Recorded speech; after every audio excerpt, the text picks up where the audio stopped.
Welcome to the Fearless Females Voice podcast, where women's stories and experiences are shared in order to empower and inspire others. Before we begin the podcast, I want you to check out my free Stuck to Success quiz, which will help you discover why you're stuck, provide clarity on your next steps, and give you an immediate action plan. It takes less than 5 minutes to complete, and you can find it on my website, www.fearlessfemales.me. On this episode, I am joined by Diane Foster, who is an actor, producer, director, and founder of Wally Productions. Diane has taken many risks in life to follow her dreams. She moved to California at a young age without knowing anyone, landed a dream job performing at the Pussycat Dolls show, which was the hottest ticket in town, fell in and out of love, and started her production company. Diane is a massive advocate of self-love and started discovering the power of knowing herself in her 30s. There are so many benefits to this, which she shares on this episode. On this episode, Diane talks about her brave and fearless decision-making, her abusive relationship, her passions and building her company, how she discovered self-love, and much, much more. It's an episode not to miss, with an inspiring and powerful story from Diane. So without further ado, let's get stuck in. Diane, thank you so much for joining me on this podcast. I absolutely love everything that you're doing and everything that you've accomplished, and I'm excited to get stuck into your story. But before we get there, I'd like to know, what does being a fearless female mean to you? Oh, well, thank you so much for having me. It's a joy to be here. I love that question, and I think it's so awesome. I love what you're doing. I love this podcast. So thank you so much for having me. I think being a fearless female means that I am, first of all, trusting myself, believing in myself, not only for myself, but for the betterment of females everywhere. And I think it's a call to action. And it's about really being brave and courageous and believing in yourself against all odds, to do that and to speak your truth. That's what being a fearless female means to me. I love that. And I'm sure you must have come across some of that throughout your journey and your career as well, because you are an award-winning singer, actress, dancer, producer, you name it, you've done it. And I'd love to know more about your story and your journey of how you've got to where you are. It's a very creative field that you're in. So I'd love to know, how did you find that creativity? Great question. You know, this has been a journey for me. I mean, I just turned 41 this year, which is just wild because I sometimes feel like I'm still a 20-year-old girl with big dreams, you know, and I do feel that way. But I think it's been a process. You know, I grew up in New Jersey. I'm from a family of six. There's 6 kids. There was my brother and then 5 girls. And we just, we were all very different. They were actually all involved in sports, and I was very much involved in theatrics from the very beginning. I'm the youngest of 6. So I like to say that I used to sing for my supper because that's sort of how I got any kind of attention whatsoever. But they were much older than me. My oldest sister's 18 years older than me. So I truly was the baby of the family. And I had basically more than one mother, essentially. And, I grew up, I loved watching with my dad old movies and stuff. That was something that I just really, something I, was clinging to as a child. I loved old time music. And around 8 years old, they entered me into the Little Miss Union contest, which I won, doing a dance from Whitney Houston. And that literally set me up on my journey because I loved performing so much. So that took me into middle school. I performed in all my middle school plays. That took me into high school, where I performed in all my high school plays. Luckily, I grew up in New Jersey, right outside of New York City. And that was fantastic because it really gave me the opportunity to be with so many different professionals, whether it was acting, dancing, and singing, from the time I was a very little kid. So I really had access, and that was fantastic. And I really thank my parents for kind of going on this journey with me, considering they were totally involved in sports sports and not involved in the acting world whatsoever. But then in high school, I won a really prestigious award called the Rising Star Award from the Paper Mill Playhouse in New Jersey. And it's the largest regional theater in the US. And that really, I think, gave me the idea and the opportunity to say, you can do this. I was 18 years old and it was like, well, what am I going to do with my life? There's so much ahead at that point, and I was like, you know what? I think that I can actually make this a career and do this. So from really that point forward, I was supremely focused on doing as much stuff as that I could do. I did a lot of stuff in New York, commercials and theater and stuff like that. And then at that point, around 21 years old, I had decided I really want to try Los Angeles. And I knew no one here, absolutely no one. So it must have been really crazy for my mom at 21 years old to be like, oh boy, she's going out to Los Angeles. And, I did it. I drove in my car 3 days with a friend of mine. We got here and I have not stopped working since. So, it really started in childhood, to answer your question. That's really where the bug kind of came in me. And it's been something that I've sort of had to just do and get out of my system essentially ever since. I love creating. So I'm very grateful to do what I do. I love that. You found your passion from such a young age and you've pursued it and you've grown it and you continued with it to where you are now. It's really inspiring because I find that it's difficult to find that one thing that you really love and to continue it on. I mean, I found it in my 30s. I know other women who have found it in their 40s and they have that career switch. So it's really great that you're able to find that.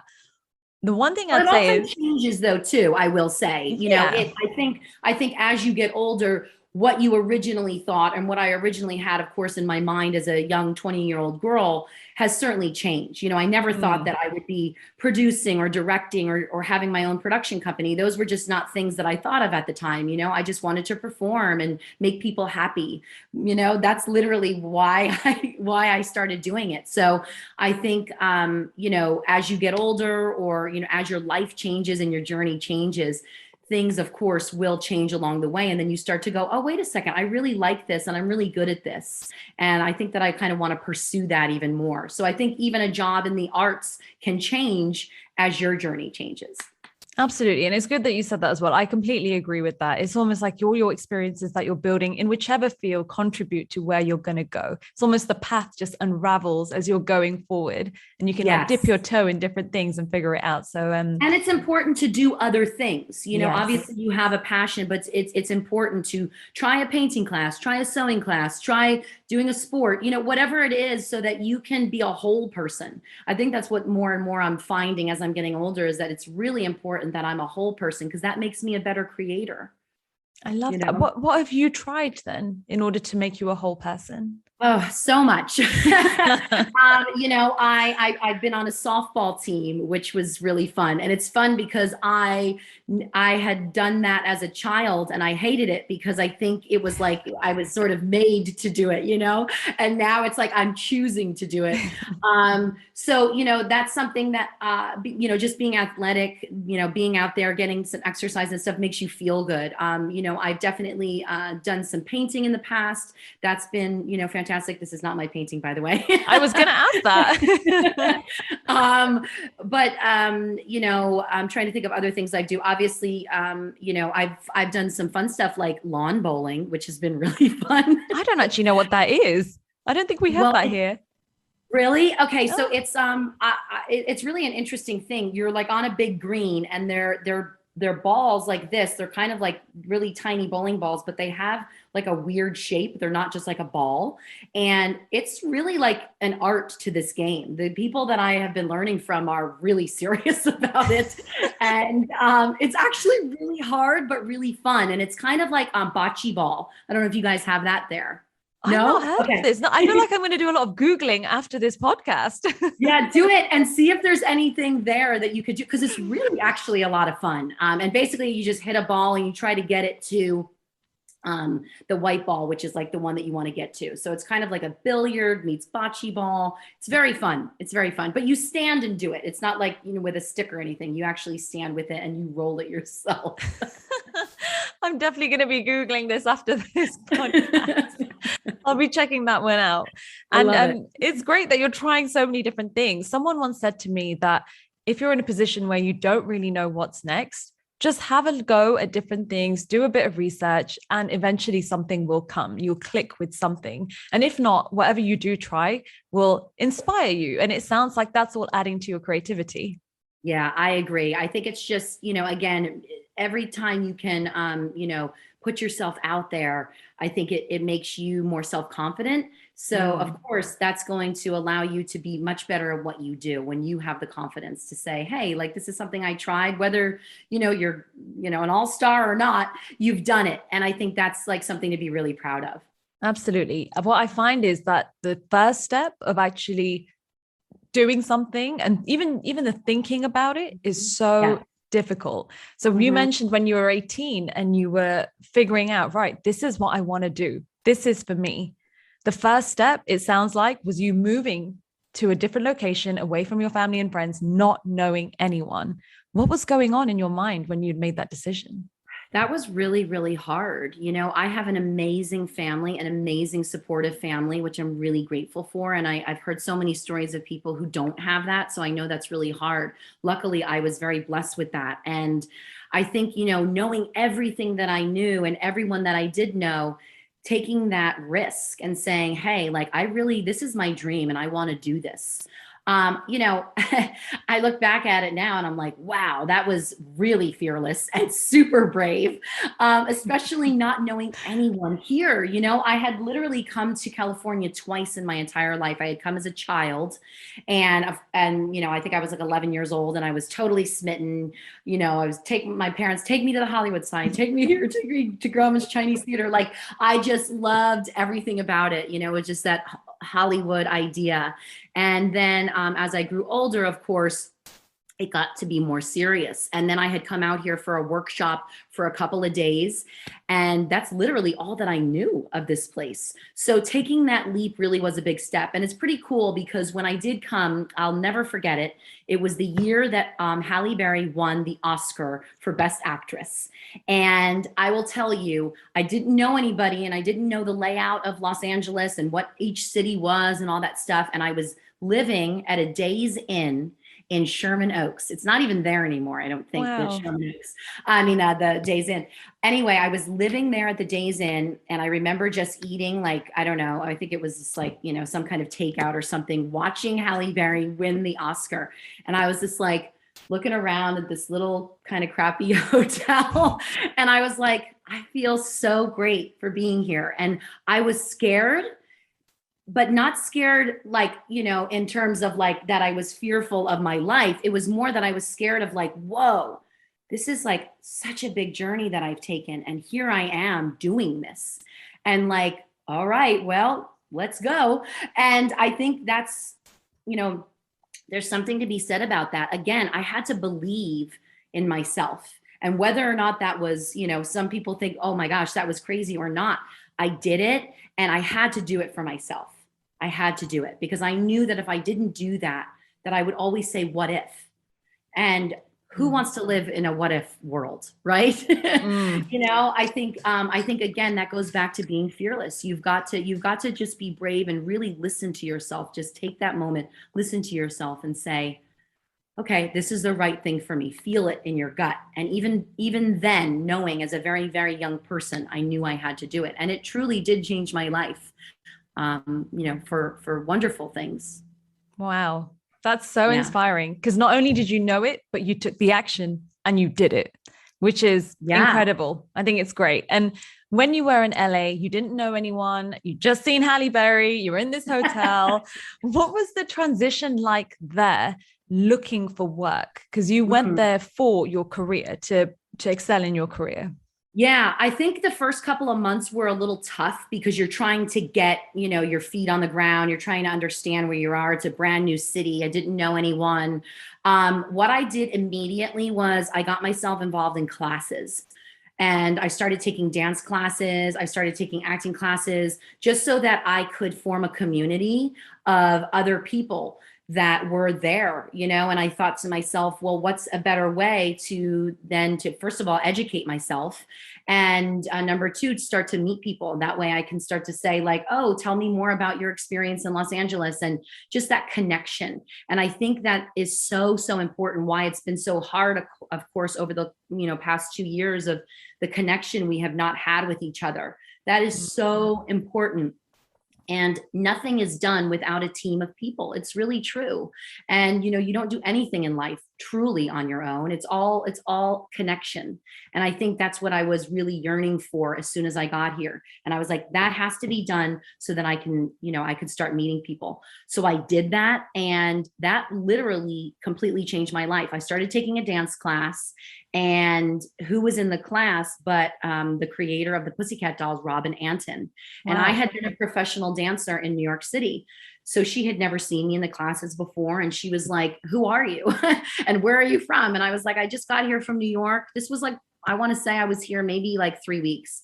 Wow. And I know it happened immediately. And she was like, well, I'm doing this show on Sunset Boulevard at the Roxy Theater, and it's called the Pussycat Dolls, and I would love for you to be involved. And I was like, okay, cool. That sounds fun. I need a job. So yeah. So I immediately went into rehearsals, and literally my first job was a huge Hollywood job that I never expected that it would be, with all kinds of celebrities. Now, at that time, it was not a girl group. It was a variety sort of burlesque type show. So we had like cool, like sexy costumes, and we had like sailor boys, and we would sing songs, like vintage type songs and stuff. And I'm telling you, this was the hottest ticket in town. Charlize Theron was in it, Carmen Electra, Christina Aguilera, Brittany Murphy at the time, Dita Von Teese, my God, Gwen Stefani. So many people were in this show, and I happened to be one of the original girls. There was 12 of us that did sort of all of the dancing and stuff, and they would do those, like superstars would do the songs, and they would be like the front person, and we would be like their backup dancers. And I'll tell you, it was such an amazing experience because number one, it totally opened me up to like, whoa, this is like the celebrity culture of Hollywood. All of a sudden you come here and you start working with people.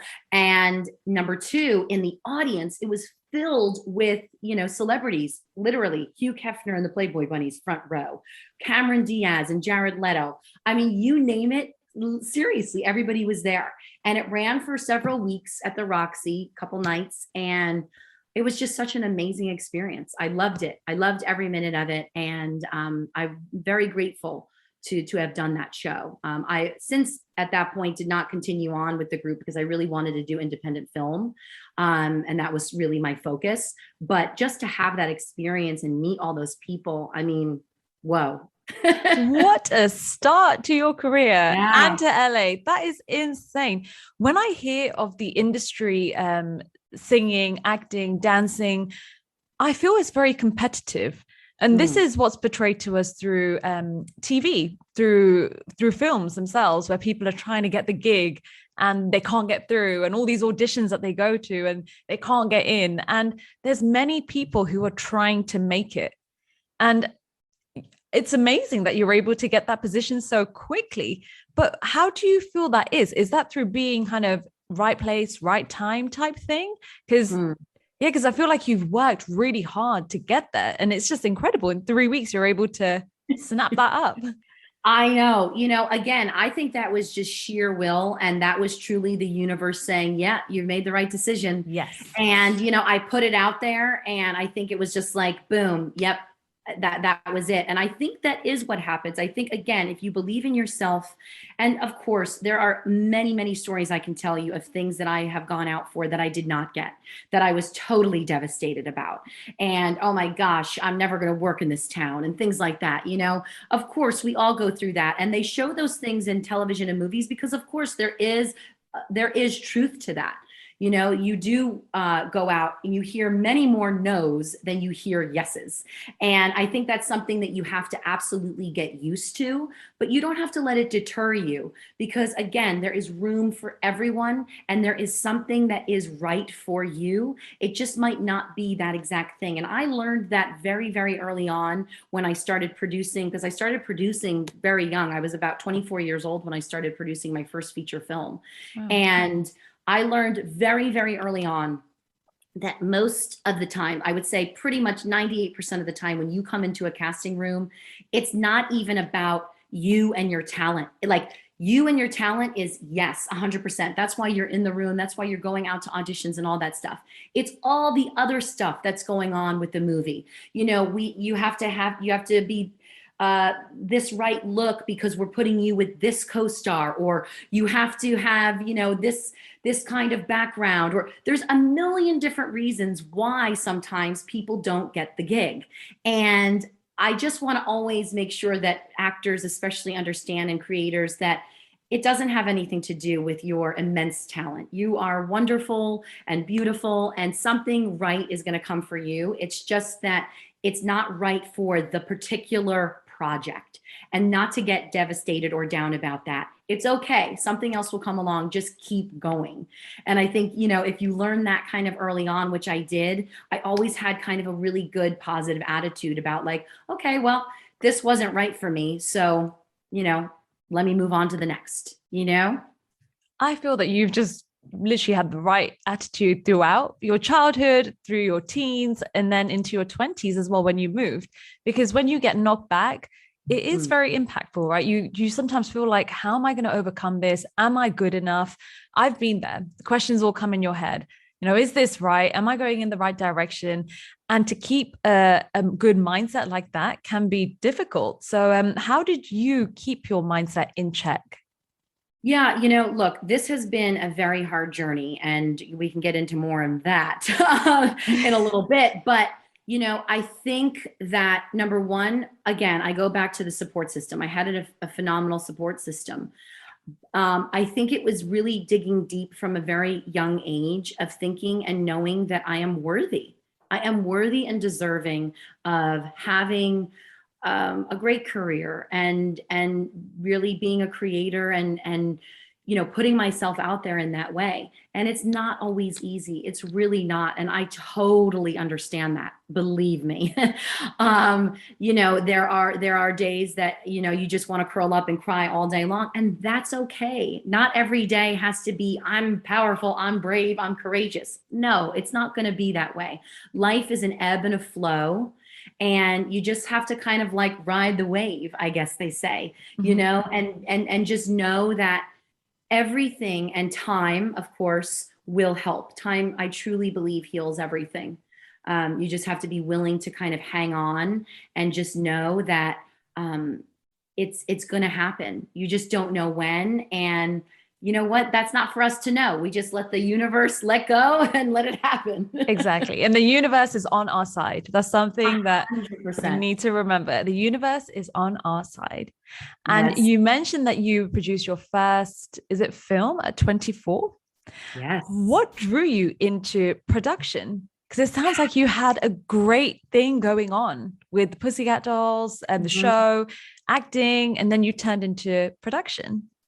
Yeah, that was actually a big thing. I never thought of myself as a producer. As a matter of fact, I didn't even know what it was when I began it. So after the Pussycat Dolls, I was really serious about doing independent film, and I had done a couple of different like small independent films in Los Angeles right after that show was over. And not long after, I had met who is now my ex-husband. At the time, he was my, you know, my partner, and he had written a script, and he was like, hey, like, I don't know what you think of this. And I was like, this script is phenomenal. Like, we have to make this. I don't know how we make it, but we have to make it. And again, I think it was sheer confidence and sheer you know, I guess just not knowing what you know, not knowing better sometimes, I guess, for lack of a better word, of what to do. And it was a film called Iowa. And it was really that was something that truly changed my life at that moment in time. We decided, okay, we're going to do this. And he was an actor as well, and we both wanted to act, and he wrote it and he wanted to direct, and we were like, cool, let's just do it. Let's just make this movie. And we really didn't know what the heck we were doing, but we read tons of books and talked to lots of people, and we kind of just figured it out as we went, and we raised funding and literally made the film Iowa. And Roseanne Arquette was in the movie. John Savage, who was in The Deer Hunter, played my father in the film. Michael T. Weiss, who had a very big show at the time called The Pretender, was in it. So it was phenomenal to be able to sort of step out. That was literally my first feature film as a star and as a producer at 24 years old. So I had a lot of chutzpah, as they say, for thinking that I could do it all. But we did. We absolutely did it. And it was phenomenal. And it dealt with crystal methamphetamine in the Midwest. And at that time, this was before Breaking Bad. This was before all that stuff. And we had kind of noticed that things were going on in the Midwest, and there was meth labs blowing up in the middle of nowhere. And we were just like, what is going on? This is so strange. And my ex-husband had some family that lived there. So we went there, gathered some stories. And while we were gathering stories, we had met a girl who was burned over 60% of her body in a rolling meth lab. What a rolling meth lab is like a van, and they were making meth in a van. Yeah. Really, really harrowing story. And even after she was burned, she was still continuing to do methamphetamine because she was so addicted. And I thought her story was so important to tell, because I said, my goodness, this thing has a hold of people, and we have to tell this story so more and more people, especially young people, do not get involved with this. And from the making of the film, we ended up making this documentary called Dying for Meth. And we went around the country going to high schools and working with DARE and working with the National Criminal Justice Association in trying to get this message out to high school students of like, please do not do methamphetamine. There's a 6% recovery rate, and that is shockingly low. And it changes you and changes, your brain and everything forever. So I was really serious about making sure that young people knew that this was not something that you should just start making out in your backyard and start doing. It was really, really scary. So those two films sort of set us up on like a 5-year journey of talking to people about this. And the film itself went to Tribeca Film Festival, which was fantastic. Again, an amazing recognition for being as young as I was, to now being at Tribeca Film Festival and hearing Robert De Niro, say your film while you're sitting in the audience, and, being talked about in the New York Post and all these things. It was a really tremendous time. And I really learned a lot from that experience. I learned a lot of what to do and a lot of what not to do moving forward.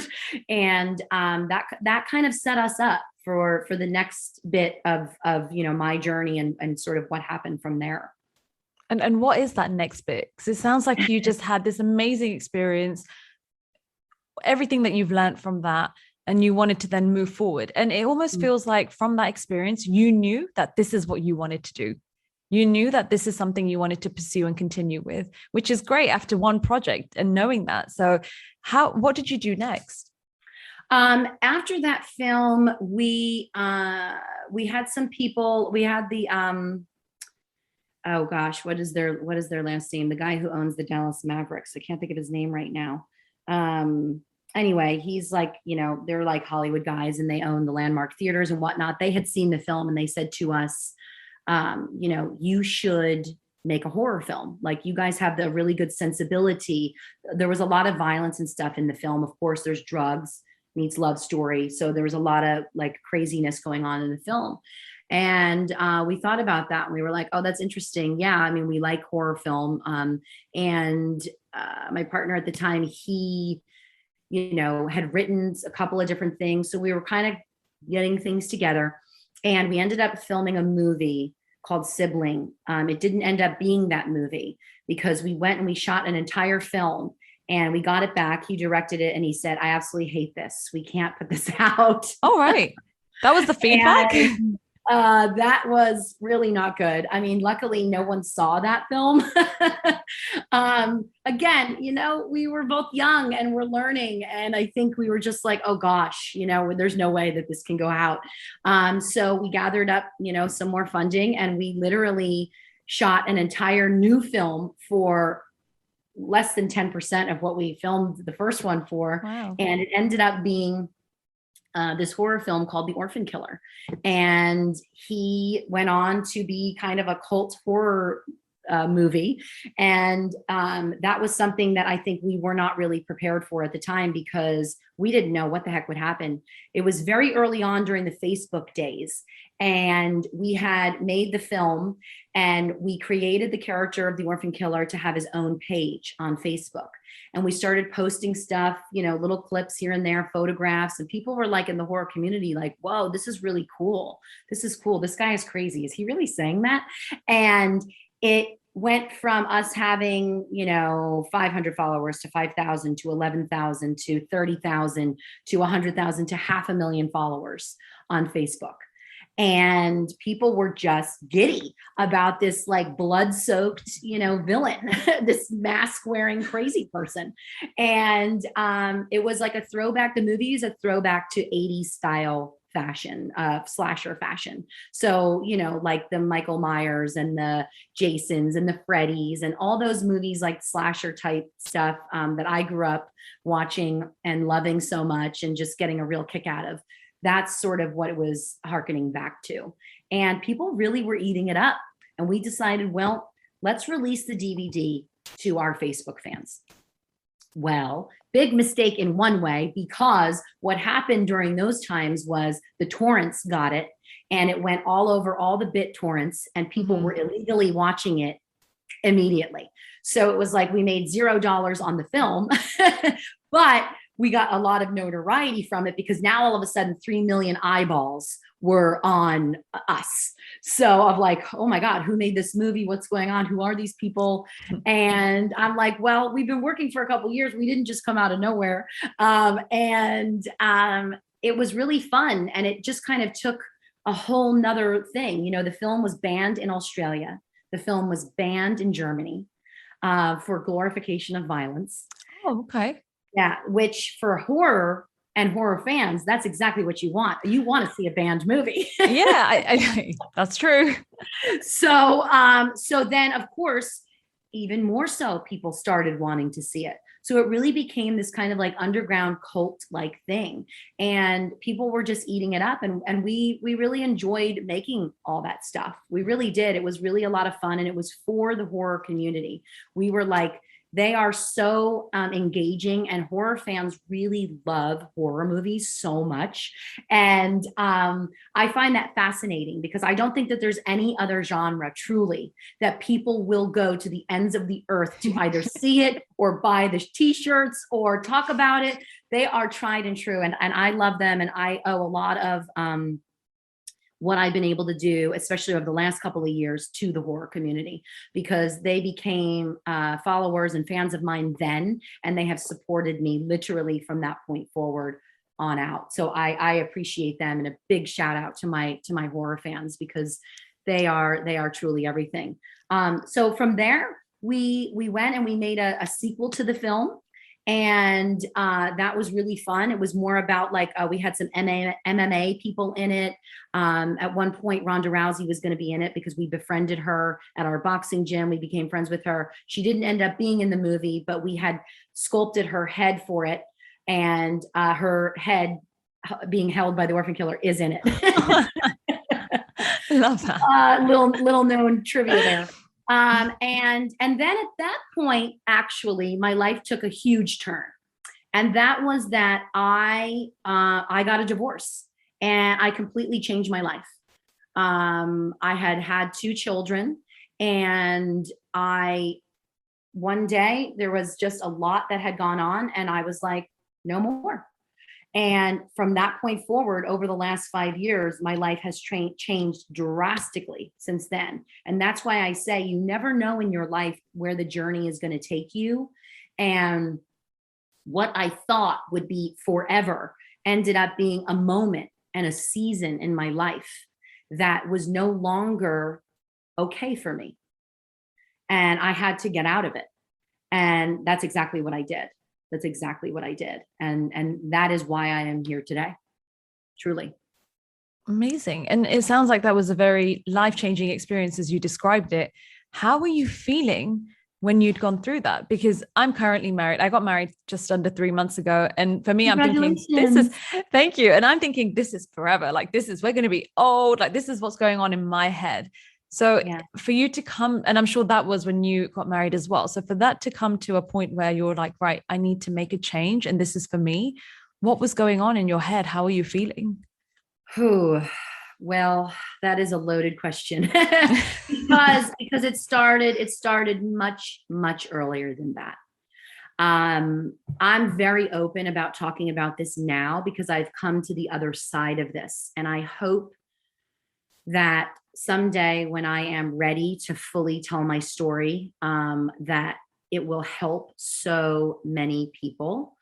I was in a very abusive marriage from the very beginning, from my very youngest days of being a 21-year-old girl.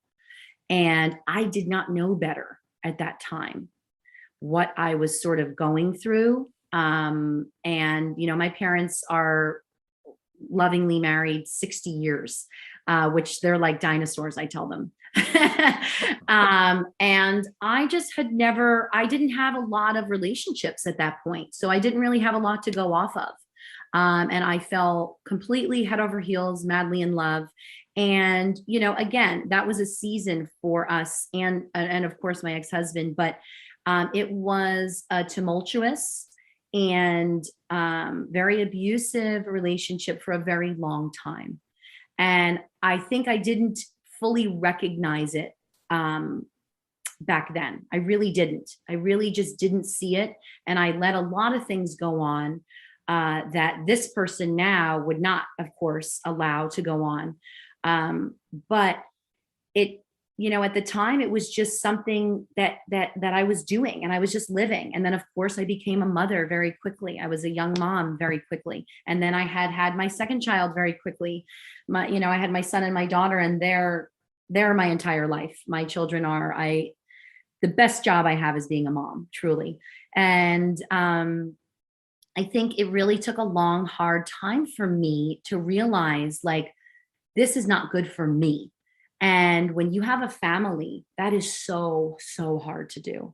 It is so hard to say, I'm going to completely break this thing we have going and change it because of XYZ. That is so much easier said than done. And I can tell you now, for years and years, I had wanted to leave, but I did not want to do that to my family. I did not want to do that to my children. And, I didn't grow up in a divorced family. I grew up with two parents raising me in a loving family. So I don't even know still to this day the impact that will have on my children, because I did not go through that. But I know I have many friends of divorced parents, and it is hard. It's very hard. However, that doesn't mean that you should stay in something that is not good for you and that is, unacceptable.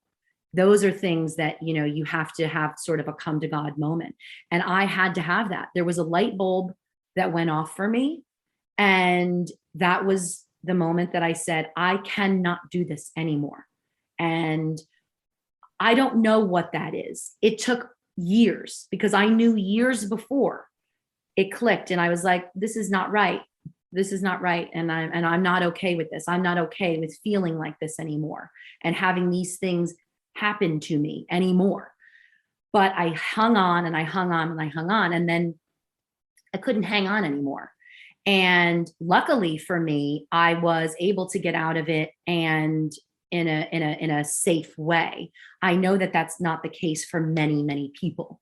And that's why it's so important to have so many wonderful people around you, because it is not easy and it is not something that you can truly do alone. And I say to anybody who's out there struggling with that, please just reach out to people that you do trust and that have your back and that you know at least you can turn to in that moment. It may not be forever, but just in that moment, so that you can get on your feet and get out of a situation that is not good for you. And that is exactly what I did. And it was really, really hard, really hard. And I'm still healing from it to this day. And it's been 5 years. And I'm sure in another 5 years, if we were to have a conversation, I will say, I'm still healing from it, but I'm in a much different place. And I can say that now because at the time I could not see the forest through the trees. I couldn't see that I would be here empowering myself, doing the things that I'm doing now. I was completely penniless when I left my marriage. I was completely just decimated from everything. And that was a really terrible, terrible feeling. But I knew that I had something inside of me, and I had the strength inside of me to literally crawl out of the place that I was in. And I started to slowly, slowly see the light of day. And that is what kept me going. That and wanting my children to have something different. That kept me going because I want them to know forever and ever that they are worthy and deserving of everything that they want in their life, and that no one else has power or control over that. So I felt like in me doing that, if nothing else, I could teach them that by being that example. And that really has kept me going all these years, truly. Amazing. Wow. And something you said earlier in this podcast is time is a healer. And you saying 5 years, that's not a very long time at all. So I completely get that. It's a bit of a healing time. You're going to need a bit longer, and that's absolutely fine. It's incredible how you've managed to come out of this situation and actually pull yourself almost together and out of it and come to where you are now. You've empowered yourself, you're healing from it, and you had a bigger purpose, a bigger reason for it, which is outside of you as well, because you have your children.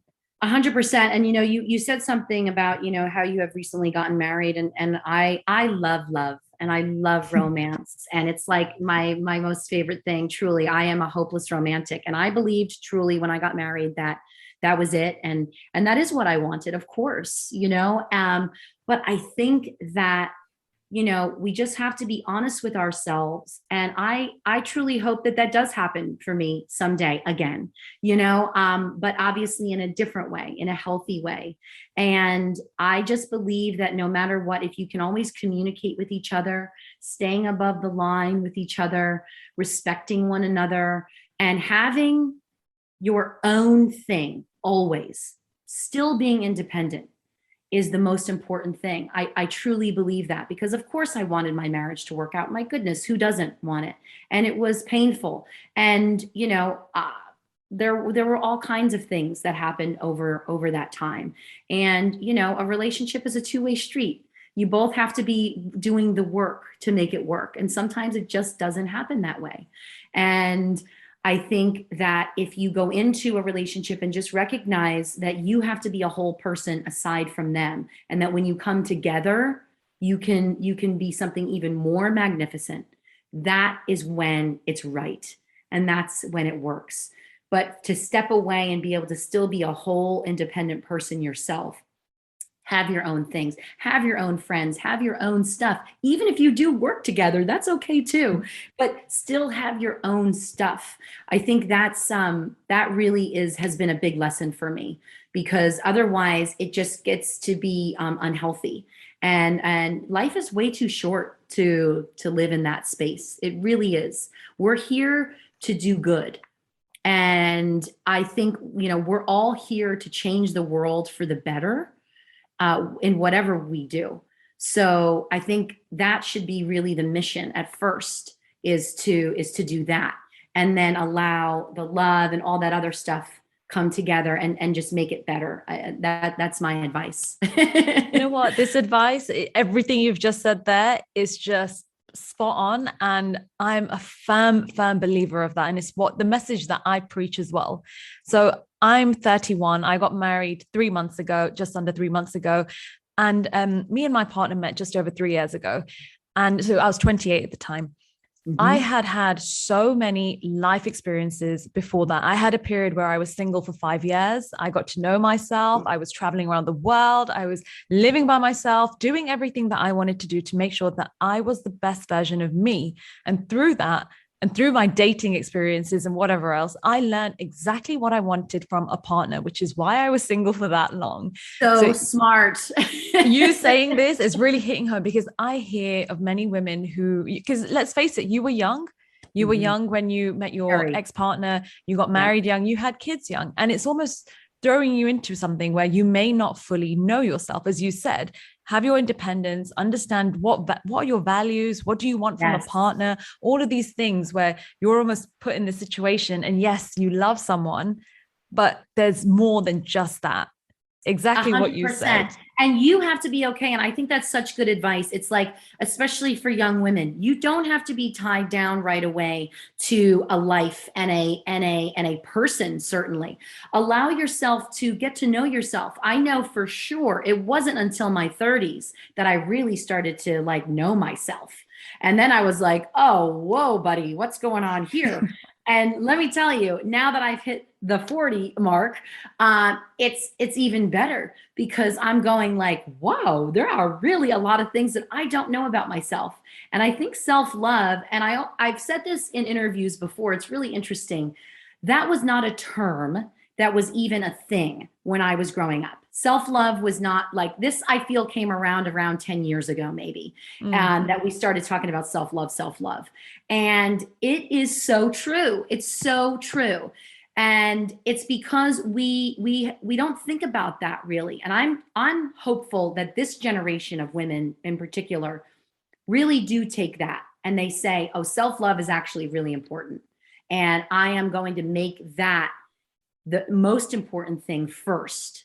And then everything else can surround that. Because truly, if you do not have that, you can't love anyone else in a healthy way. You cannot. You have to love yourself first.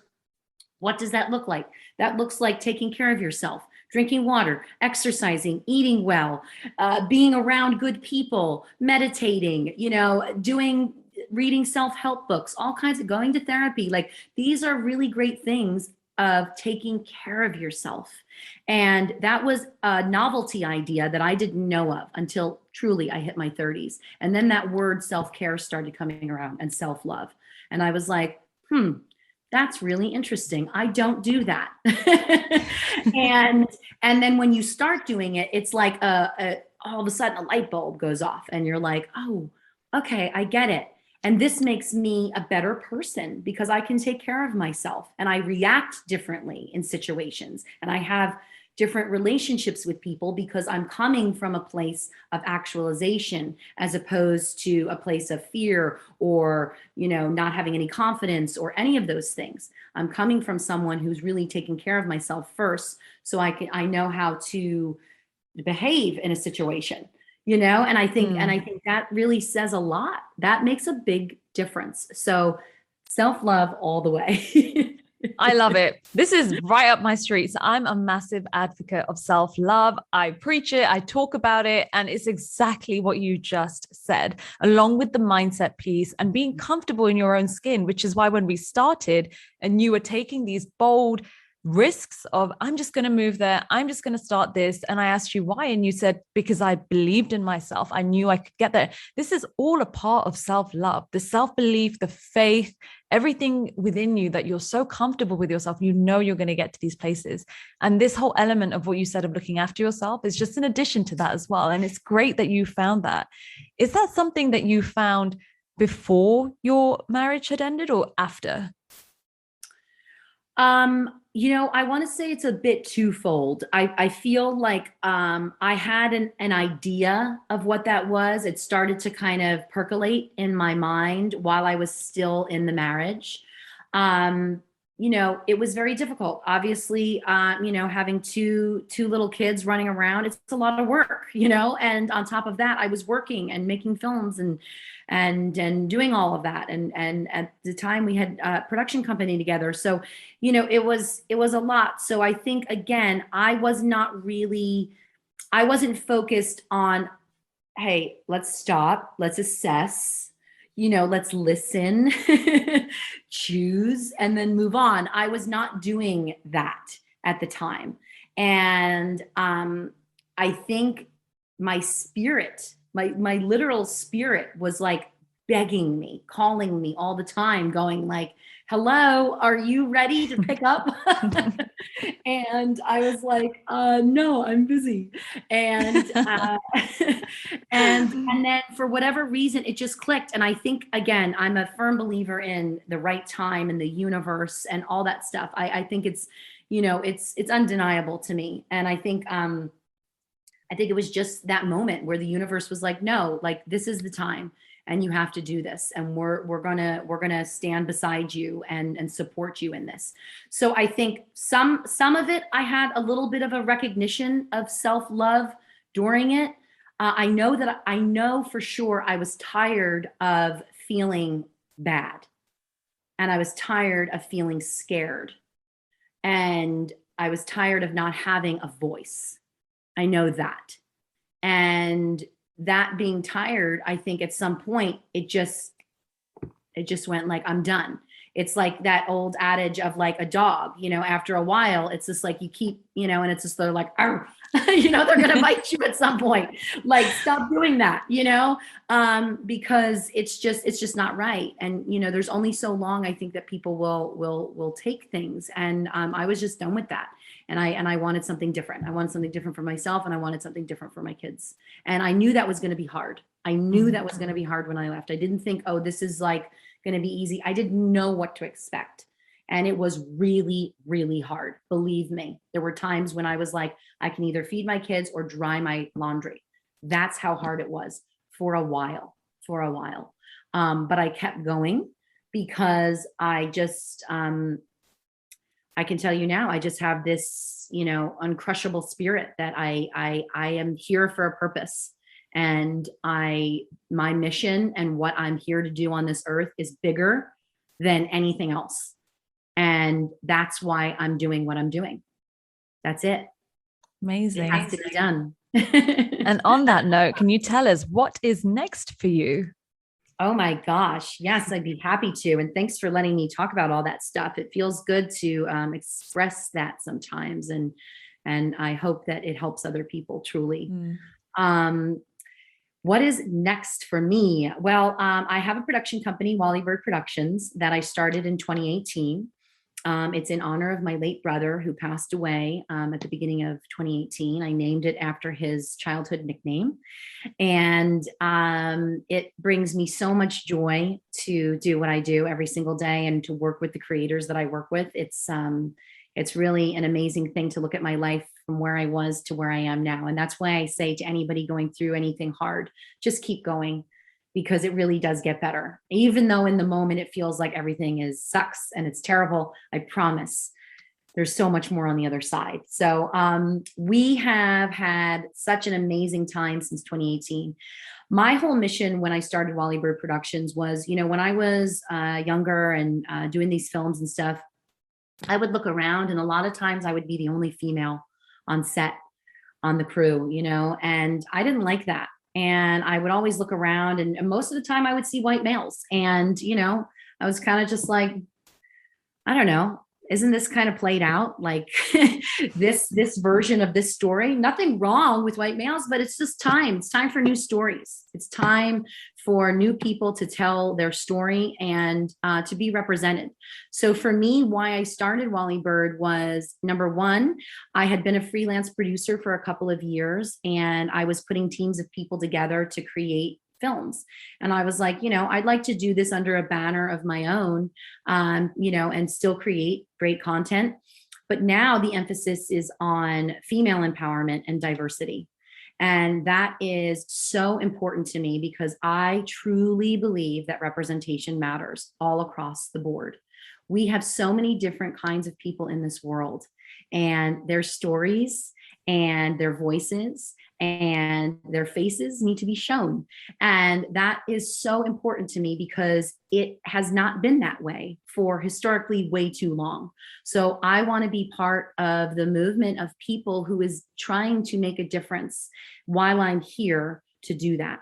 So I founded it and in 2018, and since then we've grown. And every production we've ever had at Wally Bird Productions has done that mission in front and behind the camera. We have mostly female crews, which is incredible, and we have mostly diverse cast and crews. So that makes me very, very happy that we're pushing that, and that it is an extreme part of our mission and why we exist, period. So we have a couple of different films coming out. We have a bunch of films that are currently at film festivals. And then we have 2 feature films hopefully coming out this coming year. One is about mental health and a woman who was homeless and kind of really changed her entire life around. It's an incredible story. It's a feature film. It was the first feature film from Wally Bird Productions. And it's really important. We have a couple of documentaries that we have. One is called Weaving a Beautiful Death, and it's about a woman who has a terminal illness, and she is actually weaving her own casket with her family and friends. And it talks all about the perception of death in our world and society and how we look at it. And it's just mind-blowing, and I'm so excited to tell her story because it's incredible. And then I have another documentary called Does My Vote Count? And obviously this past couple of years have been polarizing in terms of the elections and all that stuff. And we wanted to kind of go out and talk to people and really get a good sense of what does that mean. So many people say vote, vote, vote, vote. Well, yes, absolutely vote, but not everybody has the same access to voting. So we wanted to explore that. We wanted to explore that with the handicapped community. We wanted to explore that with people who have actually been incarcerated and are now coming out of it, and what that looks like for them. It really runs the gamut in terms of representation in the different communities. So that's a really important story to tell. I'm really excited about that. And last but not least, we just finished production on a really cool, fun horror comedy called Easter Bloody Easter, and it is a film that is like none other. People are going to be really excited about this. It's a lot of fun. It's hysterical, and it's just one of those films that people of all ages are going to want to see and just be taken away a couple times a year during Easter time and Halloween time. And it's going to be a lot of fun. So we have a lot of stuff up our sleeve coming up, a lot of stuff in development. That's fantastic. And I'm over the moon about it. We have a lot going on. And again, it's always about making sure that we are representing the female story, representing the female filmmaker, representing the diverse filmmaker, representing the diverse storyteller. And that is my mission. So that's what we're doing here at Wally Bird Productions. Firstly, wow, what a mission. I love that you're raising awareness on these areas and having more women in this industry, especially with inclusion and diversity as well. So it's great that you're having different ethnicities, races, different types of women. It's incredible. I love that mission. And your upcoming projects sound amazing. I need to know how, so also for the listeners, how can people find you and also your documentaries, your upcoming films? How can we find that? Yes. Well, you can always go to wallybirdproductions.com and check us out. And that'll just kind of give you a sense of some things that we've done in the past. But you can absolutely check us out on Instagram. I'm Diane Foster Official, and the other one is at Wally Bird Productions. And we've grown massively over the last, I would say, 2 years. And it's been fantastic. And we are just, we are here, we are representing, and we're not going away. Good. We need more and more and more of this. I love being a part of this. And I am so passionate about wanting to take, female stories to the next level. And it's really important to me. So if you have a story, please reach out. I love reading scripts. I love connecting with people. And I will always answer people back if you DM me, or if you comment on something. I love getting back to people. And I'm just I'm here, and I'm part of the community, and I want to help others. So thank you. Well, Diane, thank you so much for coming on this podcast and sharing your story and telling us about the incredible work you're doing. It's so nice to hear it, and it's so nice to see just how far you've come as well in terms of career, but also your personal development, and sharing all of your self-love with us. It was amazing. Thank you so much. I feel grateful to you for having a place that, especially, fearless females can come and do that. It's really empowering, and I appreciate you. And thank you so much for having me today. Thank you so much. Thank you so much for listening to the Fearless Females Voice podcast. Don't forget, I have a free quiz for you which will help you discover how fearless you are. It identifies where you're being held back in life and will give you some tips at the end on how to improve your mindset and confidence so you are living your best life. You can take the free quiz on my website, www.fearlessfemales.me. Also, I'd love for you to do me a massive favor. If you enjoyed the podcast, then be sure to leave a 5-star review on iTunes. Thank you.